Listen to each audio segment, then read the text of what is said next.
que les citoyens s'engagent là où ils peuvent, hein, dans la réserve. Mais la réserve, vous en avez une dans l'éducation nationale, qui a été créée après les attentats de janvier.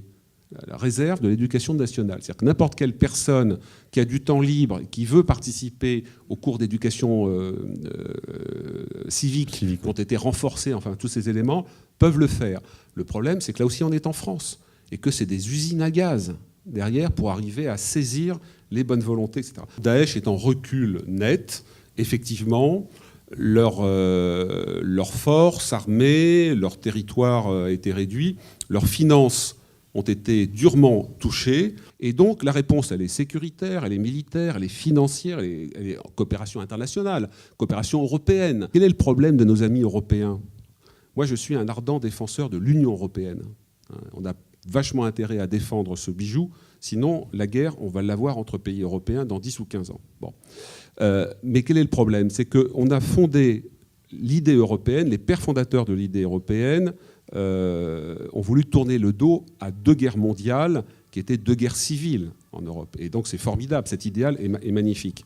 Mais derrière cet idéal, les Européens ont cru que la guerre avait disparu parce que nous l'avions décrétée abominable, atroce, au banc des nations.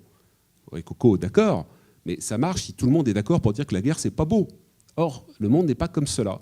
Et le problème, c'est que chez les Européens, dans les pays européens, l'idée que la guerre était moche a conduit à balancer, bazarder l'armée, diminuer les budgets défense, se planquer derrière le parapluie américain, militaire et nucléaire, et à considérer que finalement, même la réflexion militaire, la figure militaire, c'était pas beau, c'était sale. Ce qui est intéressant dans d'autres continents où il y avait des mouvements de guérilla plutôt irrédentistes, je pense la Thaïlande, d'autres pays, les spécialistes montrent qu'au fil des dernières années, ils se sont daéchisés.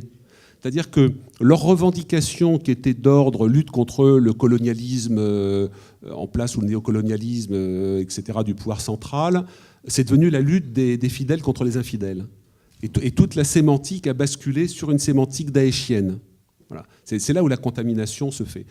On a cru que l'histoire s'était arrêtée, ou en tout cas que l'homo economicus était l'horizon indépassable de l'humanité. L'histoire est de retour.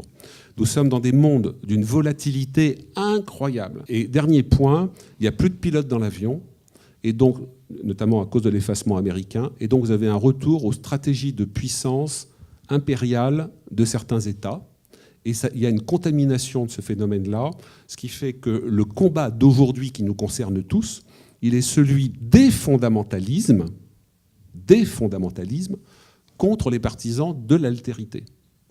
Et ça se joue sur des tas de fronts et des tas d'univers, y compris dans nos pays. C'est le combat d'aujourd'hui, et c'est le combat de la génération Bataclan qui a été tuée au Bataclan, les trentenaires, hein, mes enfants, mes aînés.